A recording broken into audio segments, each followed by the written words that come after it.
Welcome to Speedrunner Reviews. In this series I'll be analysing and reviewing games using the mindset of speedrunning. This video will look at the game from three perspectives. First, the casual experience, which is how most people will first play the game. This will look like a condensed standard review. Next we'll discuss the speedrunning experience, including all interesting tech and how well the game holds up as a speed game. Finally, we'll look at the tool-assisted speedrun, showing what the game looks like when pushed to the theoretical limit. If you already know the game and want to jump straight to the speedrun part, I've left timestamps in the description. Today we're looking at Impossible Mission, which has absolutely nothing to do with the movie Mission Impossible. This game was released on about every platform that was out at the time, and about all platforms feel the same. Today we're focusing on the Master System version because it has the biggest speedrun scene around it.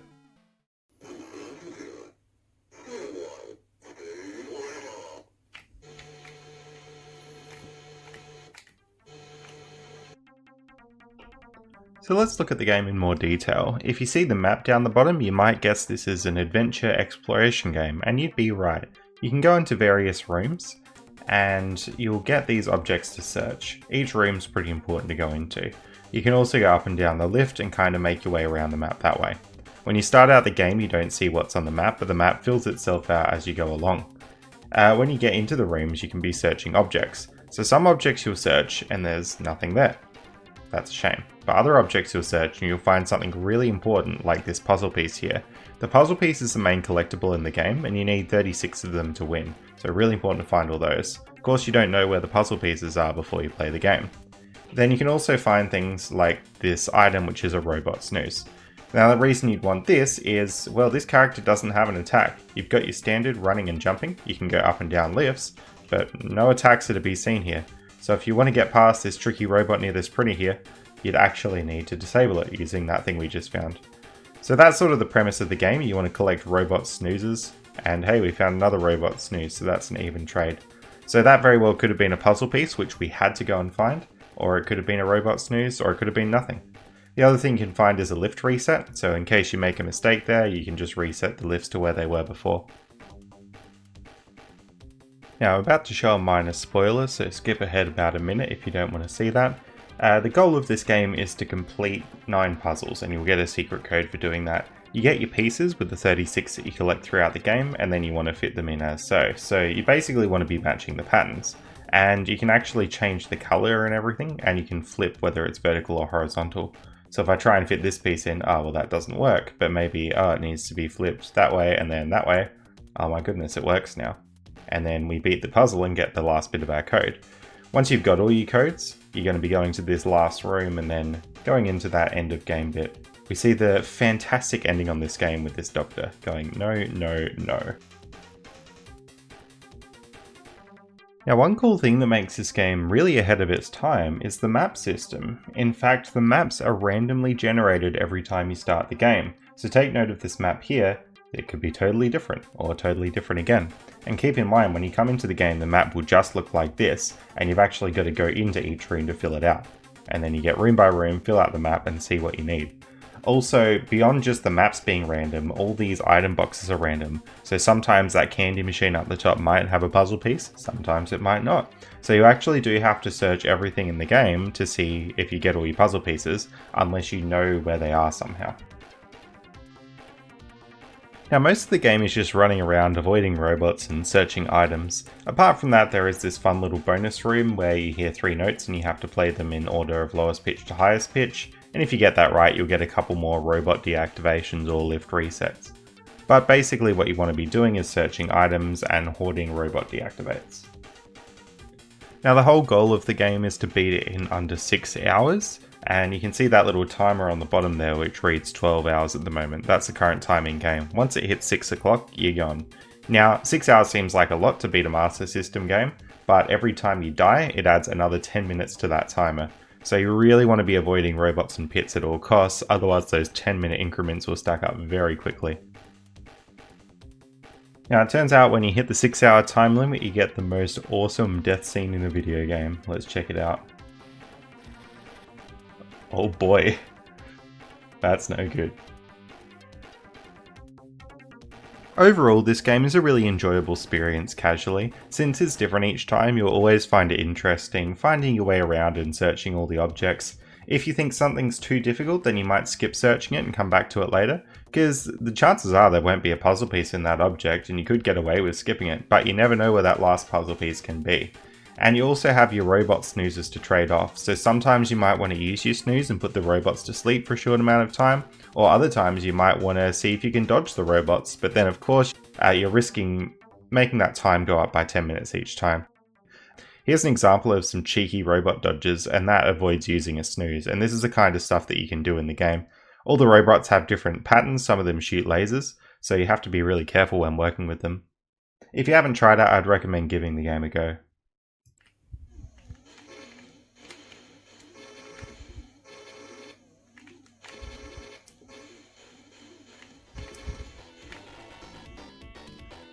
So let's move on to talking about the speedrun. As you can see on the leaderboard, there's two people who run this game, myself and another visitor, and we've had a bit of a fierce competition between each other.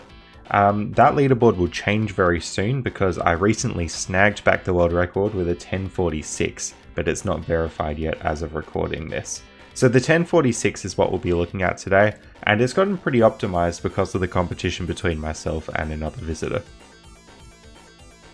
So before we look at the actual speedrun, I need to talk about how the maps work in this game. Whenever you start up the console, the map is going to be the same, but if you dial reset, it's going to change. And it depends on what console as to what map you get. I'm going to be using an overlay to talk about this, as you can see on screen now, and that comes from a program called Scripthawk. This was really helpful in routing, because I could look at what a map was before having to play through the whole thing. And Scripthawk also has a handy button which is complete minimap, and then I can show what this looks like if it's all completed. There we go. The way you read this off is you've got two puzzle pieces in that room, one puzzle piece in that room, one piece in that room, and so on. Purple one is the final room you got to get to. Now, this is a pretty bad map because I need to go to 25 rooms to get all the puzzle pieces. But if you try and reset and pick a different map, this map only needs 22 rooms to get all the puzzle pieces. And this map only needs 20 rooms. So if I have a look at what this map is, it'll actually be a pretty nice map to play through the game, because there's a lot of rooms there that I don't even need to go into, and it's a lot quicker. You can see there's a lot of 2s and 3s, which means I can get a lot of things searched in the one room. Now there's a lot more nuance to this because it depends what the robot patterns are like over the objects and sort of how many elevator rides you have to take and how many walks you have to go through, but a big part in speedrunning this game is finding a map that works for you. And you can have a frame that you're going to reset on and get the map that you want. So it is manipulatable, and there's not really any luck associated with this once you know what map you're on. And you'd get a pretty bad time if you tried to speedrun it and just sort of figure out where everything is in like a random seed speedrun.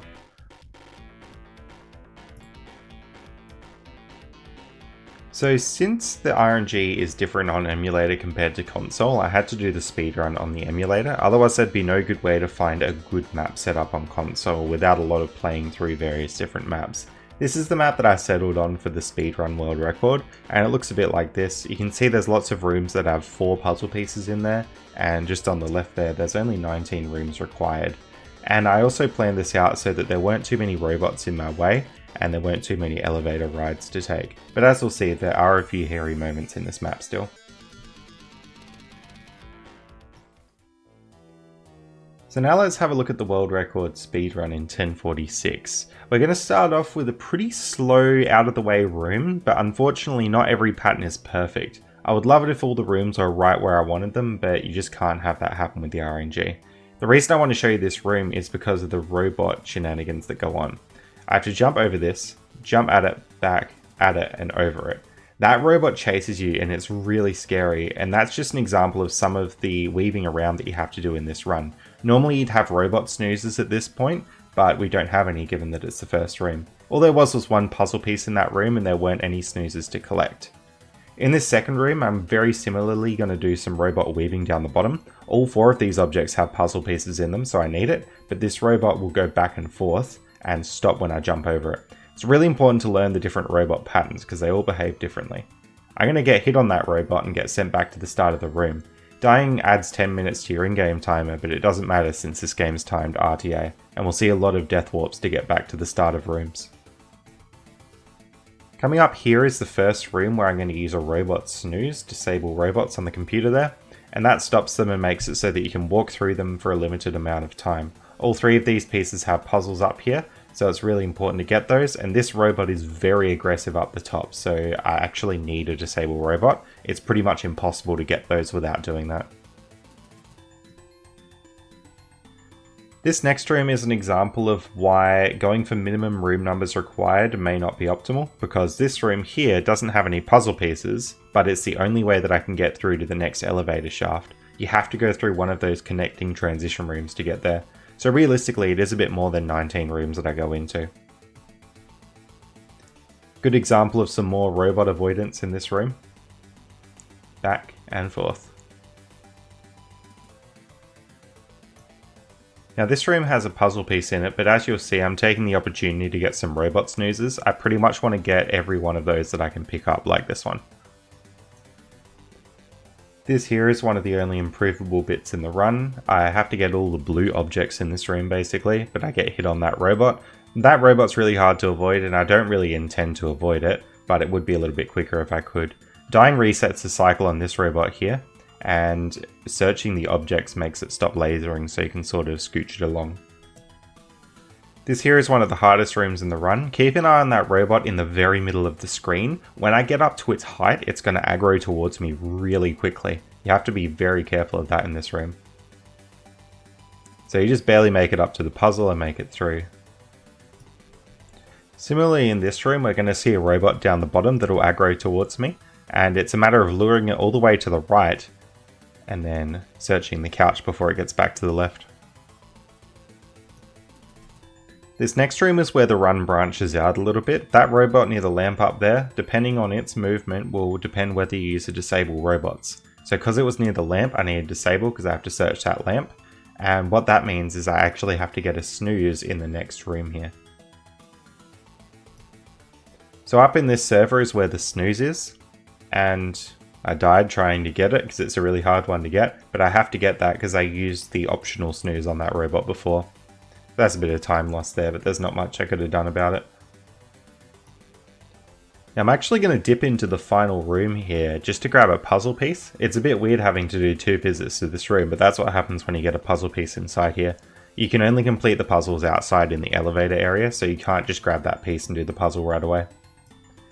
This next room demonstrates a weird thing about the run cycle. Depending where you are in your run cycle, you may run over a gap or fall through a gap. Here I unfortunately run over when I meant to fall through and took a death there, but you can see there, because I was at a different point in my step, I fell through. One of the weird things to get used to in this game. In this room coming up, I'm going to have to disable robots due to that one up the top, but we'll see a recurring lift puzzle where you have to go all the way to one end of the room to bring the lift up somewhat, and then go to the other end. That's a very common thing you see in Impossible Mission. Now this room has the last 2 puzzle pieces. This robot on the bottom is going to move really fast to the right and a bit slower to the left. And then the one up the top is going to laser after it takes a few steps, which gives us the perfect opportunity to death warp out. So the next part of the run is the puzzles, and this is the most intricate part of the run, as you can probably see from the splits there, where you have to complete the puzzles using 4 pieces for each puzzle, but also making sure you flip them the right way and make sure they match. So that one there, I know the next piece is going to be green, so I have to use green for my next piece. So I want to show you just a bit of the routing that I did in terms of this, because it was absolutely crazy. This was just the room numbers really there, but if I go to sheet 2, we can see the puzzles. So basically what's happening is I'm starting off with all these pieces as is, and I need to figure out which puzzles I complete. So there's 10 puzzles all up, and I only have 4 spots to sort of hold each puzzle. So I have to do a few rounds of this. Moving a bit further on, I've got the rounds stepped out there. So I complete puzzle 7 in the top left, puzzle 4 in the top right, puzzle 5 in the bottom left, and puzzle 1 in the bottom right. But every time I complete a puzzle, it spits me back to the start of this list of puzzle pieces. So I have to sort of figure out which ones do I want to use, and then how do I want to get back to the start so that I can solve these optimally. So here I solve puzzle 7 first, and then I solve this one second, and so on. And yeah, it's really, really complicated trying to work it out, and it spent me several hours trying to do this.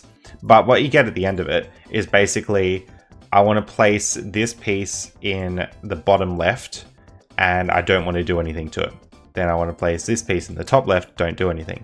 Place the next piece in the top left and turn it green, and so on. So you get a set of instructions, and then if you really want, you can also tell yourself what to do on the D-pad. So I press down 8 times, pick the top piece and put it on the bottom left. So I don't even need to think about at all how I'm solving the puzzles. I just need to follow these instructions. So press down 8 times, hit the top, put it in the bottom left. And what you get in the end is a really cool puzzle solving bit in the speedrun, which is really fast. So I'm in the heart of the puzzle solving here. As you can see, I've got 3 on the go right now, and there's probably going to be a 4th soon. There we go.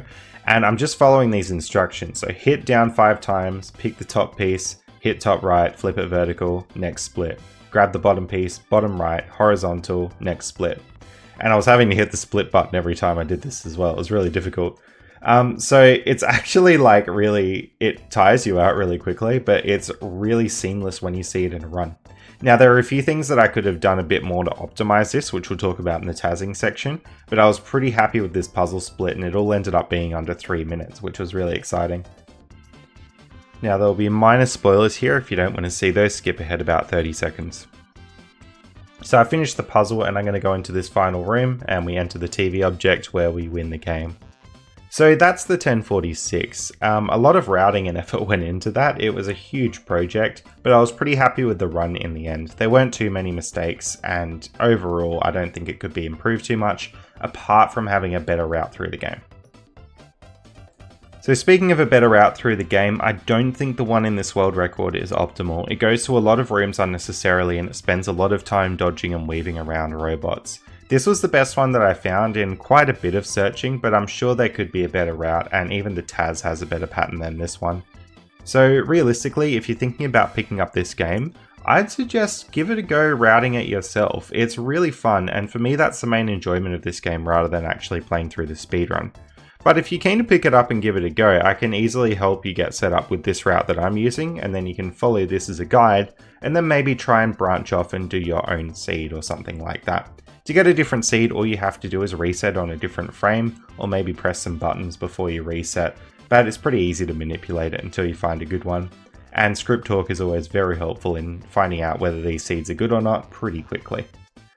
So it's a very fun speed game. There's a lot of memory, a lot of puzzle problem solving, and some fun platforming. Would definitely recommend giving it a go.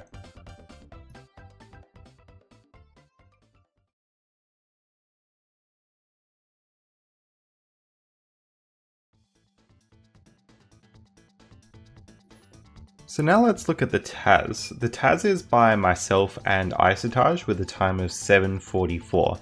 There's no new crazy glitches or tech or anything in the Taz. It really is just really solid RNG manipulation, really good puzzle solving, and really good platforming and robot weaving and stuff like that.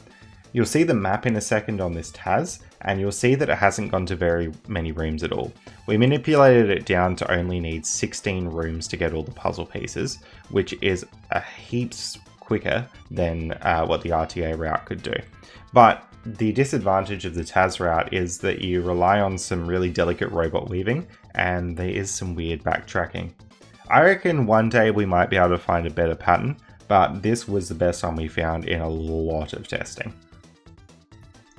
There's a few small optimizations in the platforming. If you look when we're searching this, we move a little bit to the left or right during the searching, and that's just a side effect of letting go of up for a little bit and pressing left or right to do that.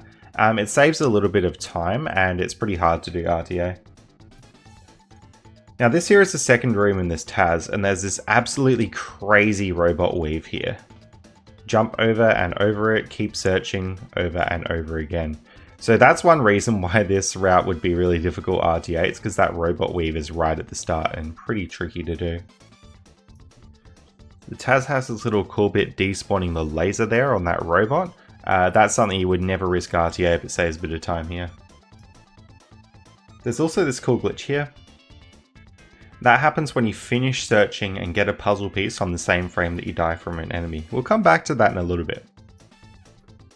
Now this upcoming room has 9 searchable items, which is the most out of any room, and this room demonstrates how heavily manipulated this Taz is. So the items could be anything, and we're getting puzzle pieces in every single one that we're searching here. So it totals 6 out of 9 items giving us puzzle pieces all up here, and that means we can just come into this room rather than maybe going to 3 or 4 different rooms because of that. Now, as I said before, some robots are just too hectic and unavoidable, so the Taz here does use the disables robots, because that one would chase you just really quickly and you wouldn't be able to search these items at all. The Taz also has some good tech with the walking cycles. If you time it right, you can turn around in the air, which saves you a bunch of time on movement, just like that. That's a bit hard to pull off consistently in RTA though. Now the Taz puzzle solving is absolutely amazing. So it's really optimized and routed out super carefully. And you can see I'm doing a lot of clicking on the puzzle pieces. So click on and click off. I'm going to slow it down and show you why that is. So I'm going to hit the red button here, and then I'm going to click on the top left piece and then the bottom piece in the list. So click and click. Now what happens when you click is your hand goes to the center of whatever piece you're on. And when you put the piece back down, well, your hand stays on the center. So it saves that little bit of time moving from the edge of a piece to the center of a piece if you click on and off that piece. And that's all over the Taz. You can do a RTA as well, but it's pretty risky. And here's a bit of the puzzle solving just sped up a bit. This is some of my favorite menuing, and it's just really fun to see it all come together in the Taz. A lot of work went into making sure these were done in the optimal order as well. So that's all that I'm going to showcase with the Taz. I'm pretty happy with this Taz and it was really fun working on it. I'm fairly sure this is optimal with the pattern that we had, although I'm fairly sure there'd be another pattern out there that would be slightly faster with a lot of searching. It's just really hard to tell on base value. There is one other thing that might improve it, and let's talk about this glitch again. So the Taz we saw has a glitch where you get that blue square, and that happens when you finish searching an object on the same frame you get hit by the robot's laser. Now something really interesting happens if you pause the game while this happens, and you can often get a game crash. And if you do various different pause timings, you can get lots of different effects. Let's explore some.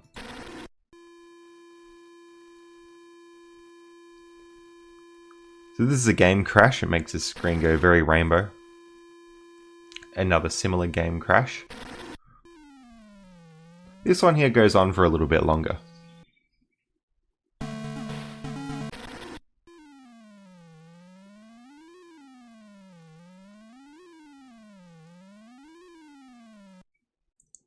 Now the interesting thing about that one is it puts a character up the top of the end, which leads me to think you might be able to regain control somehow.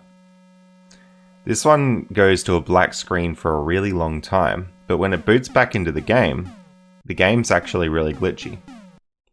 So this shows that the crash effects can take precedent into the game itself. So as far as I know, the graphics are just really glitchy in this game and nothing else is affected, but it's really cool that you can bring the effects through to the actual game.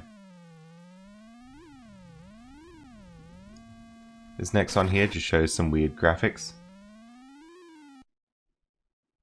Same as this one.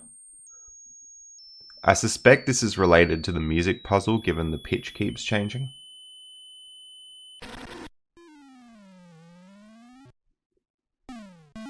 This one here is a glitched version of the title sequence.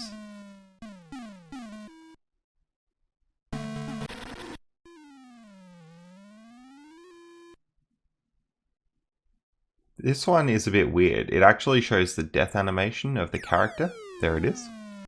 And then it loads into a somewhat normal looking level. I checked and I don't have control of the character, but it's interesting to see that after a crash you can return to some level of normalcy, which would be really important for something like a credits warp with this. Now this one's really important. This one has the word no in it. And what's special about the word no is that's what's said at the end of the game. There it is. So if we could get it to say no and show the proper cutscene, you could get something like a credits warp if you could return to normal. So it said no twice there. So I've spent hours and hours playing around with that crash glitch and can't get anything super meaningful out of it, but I'm pretty sure it has pretty high potential to be a game end glitch if we can control it, get the right cutscene, and bring the game back to a normal state of running. So it's really exciting to see. That, along with the possibility of finding a route which is faster for this game, means that the future of tasking of this game could be very big. I'm pretty keen to see what happens with it. The same goes for speedrunning. The route can always be improved because the game is random, so there's a lot of potential there. We're not sure that 16 is the minimum number of rooms that you have to visit. It is in all of our testing, but it could be the case that you could visit, 14, 13, or in theory down to 5 or 6. That doesn't seem possible though, just given the nature of the RNG and how it's manipulated, but you never know. So there's a bright future for this game and it's really enjoyable. I'd recommend it both casually and as a speed game. That's going to be it for this review. If you enjoyed this content, then a subscription is always appreciated and I should have more coming out like it soon. Thanks for watching.